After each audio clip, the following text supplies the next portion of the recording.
The NFL's bicentennial season of '76 began, appropriately enough, in colonial New England, where the Cinderella team of '75, the Baltimore Colts, were prepared to prove to everyone that their so-called miracle on 33rd Street was not a fluke, and that the Colts were indeed legitimate contenders for a Super Bowl championship. The much-publicized Baltimore Sack Pack, which had led the league in quarterback traps in '75, was primed for another super season in '76. And their first target was New England's newly installed Mr. Everything, Steve Grogan. The Colts kept the Patriots out of the end zone until late in the game, and owner-president Robert Irsay appreciated the team's united effort. But the revamped Patriots put on some pressure of their own and actually led 6-3 with only 3 minutes left in the first half.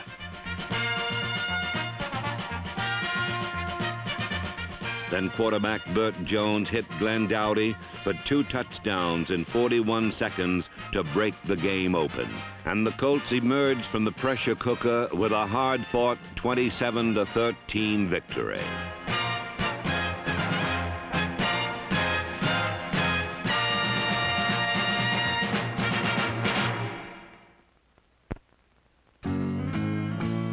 In the second week, the home opener brought Baltimore fans their first close-up look at a receiver named Roger Carr, who had caught 44 passes during his 2 previous seasons, but who had scored only twice.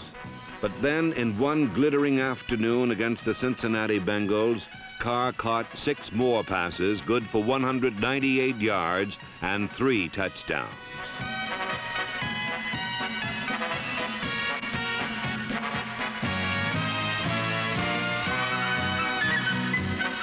Burt Jones passed for more than 300 yards, but the man of the hour was the new star who was born that beautiful September afternoon in Baltimore, Roger Carr, number 81.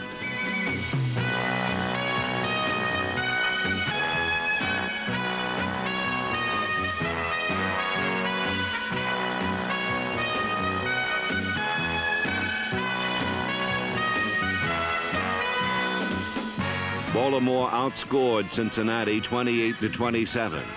And as Roger Carr put it, when plays work like that, I just get tingly all over.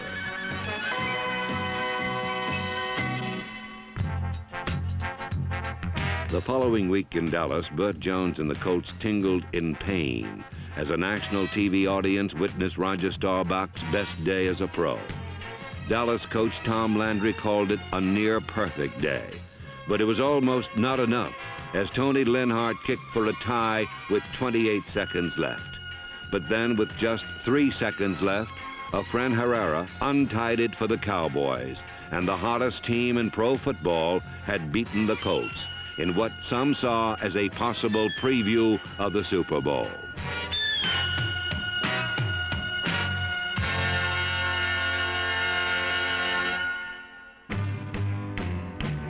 Burt Jones and the Colts came back home and got well immediately against the Tampa Bay Buccaneers as they scored on their first 7 possessions of the game.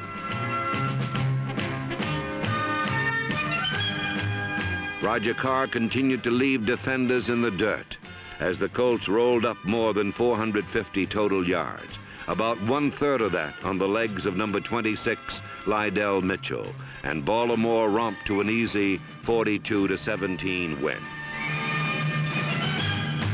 Next, Don Shula's Miami Dolphins paid their respects to the league's best offense, and another national TV audience watched Burt Jones complete 10 straight passes and 11 of 14 overall as he led the Colts on 4 successive scoring drives.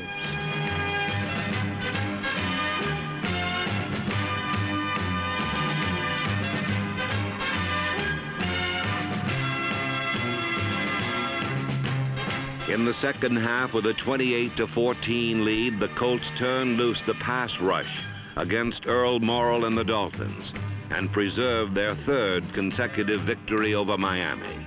As Burt Jones said later, we played it pretty close to the vest, but then We own the vest.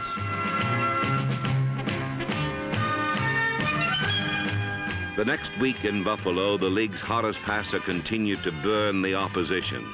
The Colts again rolled up more than 400 yards and knocked off their former nemesis, the Buffalo Bills, 31-13.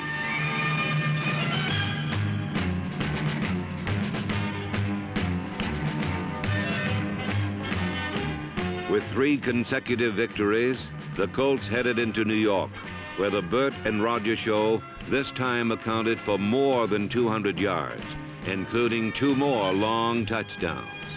As for Burt Jones, Joe Namath said, "If you asked me to pick the #1 quarterback in the league, I'd pick Burt Jones. Who else?"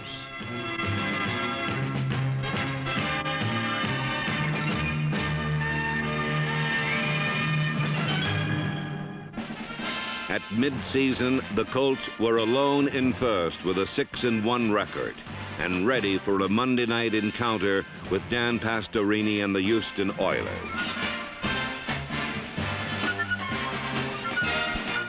The sack pack reached the quarterback 6 times, while on offense, Lydell Mitchell showed the nation why he was the leading rusher in the conference. Lydell Mitchell set them up, and number 48, Roosevelt Leaks, twice cashed them in. The Colts made it look easy, especially when long-legged rookie running back Ron Lee, number 34, took one all the way.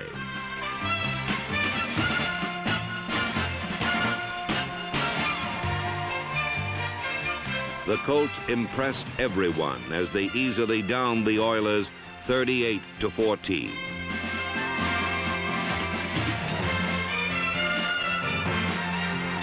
The season's 9th week found the Colts in San Diego, where Burt Jones hit 18 of 25, including 3 more touchdowns, 2 of them to Roger Carr.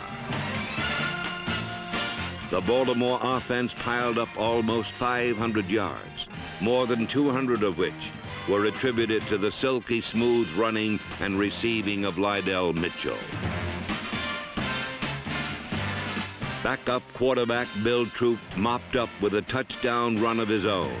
And after 9 games, the Colts were 8-1 with a comfortable 2-game lead in the AFC East.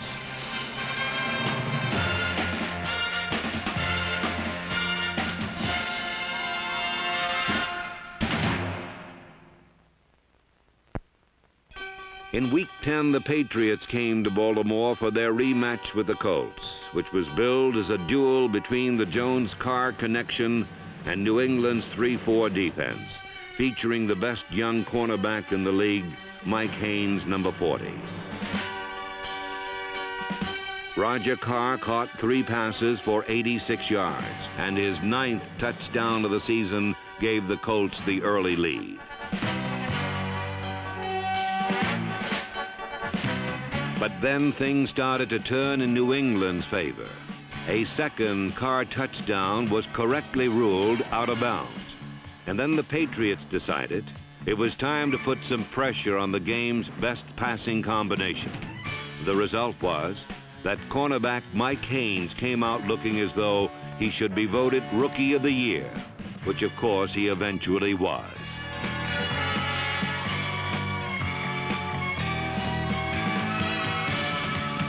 Twice, potential touchdowns to Roger Carr became interceptions by Mike Haynes, and suddenly Baltimore's irresistible force did not look quite so irresistible.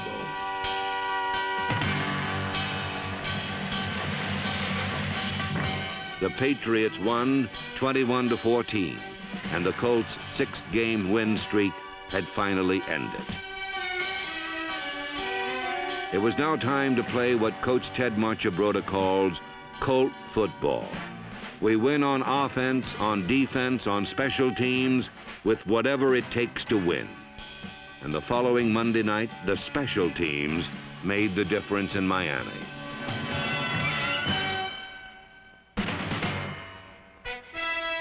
The NFL's top-ranked passing combination reasserted itself in the rematch with the Jets, as Burt Jones threw 3 second-quarter touchdown passes, including Roger Carr's 10th of the season. In St. Louis for the season's next to last week, the league's 2 top offensive teams put on a show for a national audience. For the Cardinals, it was win or be eliminated, while for the Colts, a playoff berth was already assured. But that didn't dampen the desire of men like tight end Raymond Chester. St. Louis installed a brand new blitz for the Colts, and both times it was used, it worked perfectly for the Cardinals.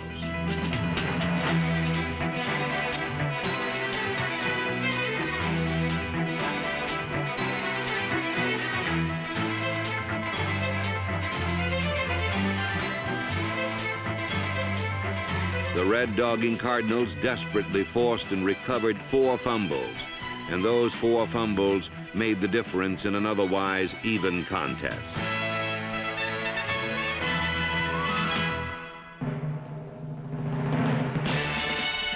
O.J. Simpson and the Bills came to Baltimore for the final game of the regular season, and it was to be a true showcase of superstars.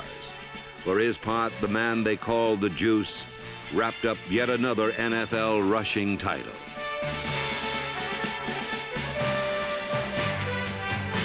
As spectacular as O.J. was, this was to be a day of Colt football. Burt Jones threw 3 more touchdowns, including the 11th of the season for Roger Carr, who also became the first Colt receiver since Raymond Berry to surpass 1,000 yards for a season. And Burt Jones, of course, became the first Colt quarterback since John Unitas to lead the league in passing yardage. For Coach Ted Marchibroda, it was an almost perfect afternoon, as even the defense was putting points on the board for the NFL's highest-scoring team.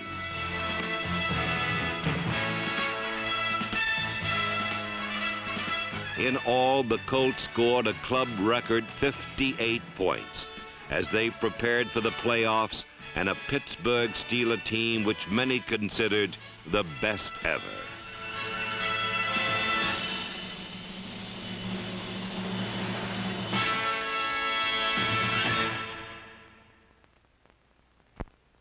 Who's going to win? It's the immovable object and the irresistible force situation. Again, the best offense against the best defense. We have been, I guess, spoon-fed by a lot of coaches in the past few years that the team with the best defense is going to win. Do you feel that way? I feel that, well, the way I've been brought up, and it's the old school, and that is if they can't score on you, you can't lose. And I think it's a philosophy that, since a lot of coaches are in their late 30s, early 40s, it's a philosophy that a lot of coaches use. My theory is that if we can keep the offense going, if we can get them moved a little bit, then it'll open up a lot of opportunities for us in the long pass. What we've been doing all year is running the ball well and then going over the top for the big play, and this is the way we've scored. So what we've really got to do is try to establish that. And I really can't answer the question about the irresistible force of the immovable object, because that's what the game is all about. Man for man, person for person, they're probably the best team in football. But I think that there are so many other variables in the game in the National Football League that help make you or break you. And I think that, you know, we can match up with them. I think that we're a very well-coached ball club here in Baltimore, and because of it, I think that, you know, we can come out on top, and if we can just keep them from having the football and sustain some drives and keep them from scoring points and us score points, we'll win. The philosophy of the Colts seemed simple enough, but their opponents this time were the defending 2-time Super Bowl champion Pittsburgh Steelers. And although the Colts had the better record overall, the Steelers had won 9 consecutive games and were being described as awesome, phenomenal, and even frightening. Roger Carr became the first player all year to score a first-period touchdown against Pittsburgh.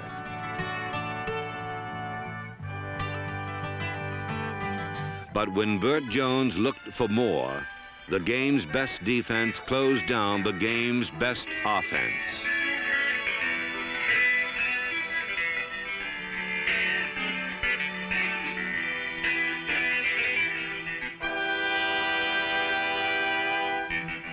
Steeler quarterback Terry Bradshaw took over the role of Burt Jones and bombed away at the Colt deep defenses.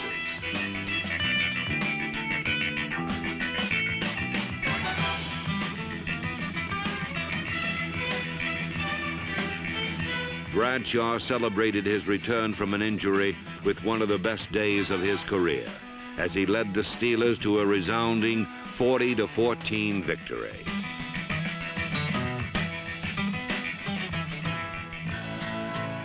For the Baltimore faithful, the Steelers' crushing triumph meant a depressing conclusion for a season of tremendous accomplishment. But the pride of Colt football is still building. Ted Marchibroda directs a superb cast of players, from 5'5" Howard Stevens through a gung-ho assemblage of specialists like bomb squad belters Tim Baylor, Dan Dickel, Sanders Shiver, and number 56, Ed Simonini. So effective was David Lee's punting game that the Colts led the entire NFL in punting efficiency. And this was also a tribute to quality depth players like Forrest Blue, Randy Hall, Jimmy Kennedy, and Mike Kirkland.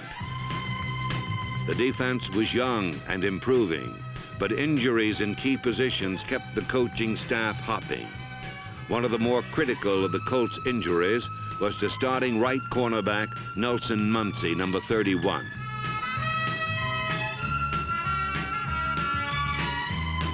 Fortunately for the Colts, fourth-year cornerback Ray Oldham, number 25, was ready to step in as a starter. And as always, Oldham's enthusiasm was infectious.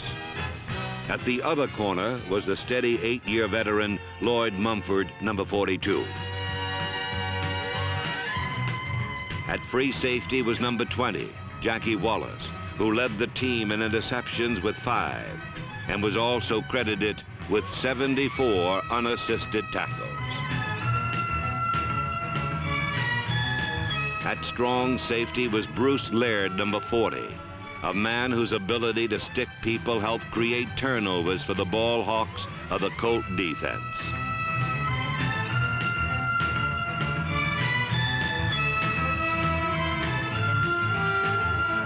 One such ball hawk was number 59, the 9-year veteran middle linebacker Jim Chayunsky. At outside linebacker, Tom McLeod missed the entire season due to injury and was replaced by number 58, second-year man Darrell Luce. Number 53, Stan White, led the Colts in solo tackles with 106 and also caused 4 fumbles and recovered 3.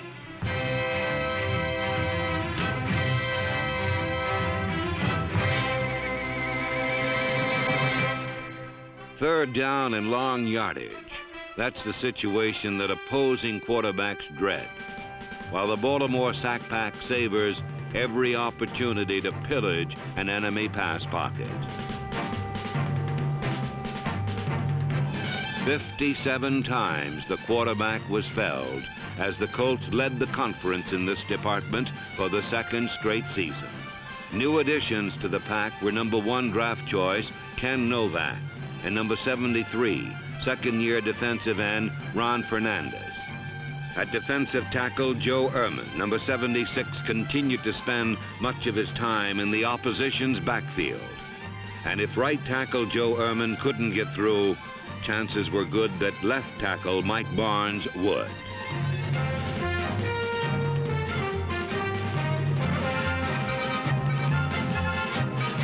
From the left end position, number 72, Fred Cook, did his share of damage. And while Cook charged in from one side, from the other side came number 78, right end John Dutton, 6 feet 7 inches and 266 pounds of All-Pro. All of these men are young with their best years still ahead, though it's hard to imagine years better than those enjoyed by John Dutton, 13 sacks. Mike Barnes, 7 sacks. Joe Ehrman, 11 sacks. Fred Cook, 11 sacks.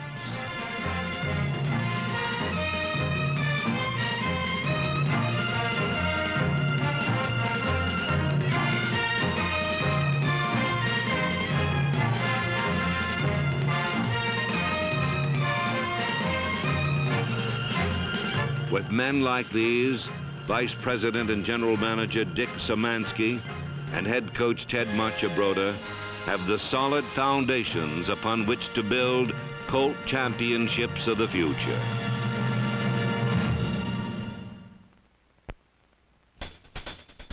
The heart and soul of the '76 Colts was an offense which led the entire NFL in both yardage and scoring. One of the league's best lines had number 64 tackle David Taylor, along with a superior pair of pass-blocking guards in number 66 Elmer Collette and number 61 Robert Pratt. At right tackle was the imposing figure of All-Pro George Coombs, while the center position was capably handled by Ken Mendenhall, number 57. Along with Ken Huff, Bob Van Dyne, and Forrest Blue, these were the unsung heroes who helped Lydell Mitchell set a new Colt record with 1,200 yards rushing. But even when the holes closed, Lydell Mitchell battled on until he was finally recognized as one of the very best running backs in pro football. There were other less publicized heroes like running backs Don McCauley, Ron Lee, and number 48 Roosevelt Leaks. But there was one hero whose fame spread further as the weeks flew by. Player of the Year Burt Jones threw for 24 touchdowns and was the league's only 3,000-yard passer. As a runner and receiver, Don McCauley accounted for 11 touchdowns, while tight end Raymond Chester caught 24 passes for an average of 20 yards per catch. Among the wide receivers were young hopefuls like Freddie Scott, Ricky Thompson, the injured Marshall Johnson, and number 35 Glenn Dowdy, who caught 40 passes and scored 5 touchdowns. But the combination that had the entire football world talking was the one that read Jones to Carr touchdown. For in one fabulous season, Roger Carr had lifted himself from relative obscurity to the status of an All-Pro. These then were the Baltimore Colts of 1976. The men who proved that a new tradition is just beginning in Baltimore, and that the pride of Colt football will be an NFL force to be reckoned with for years to come.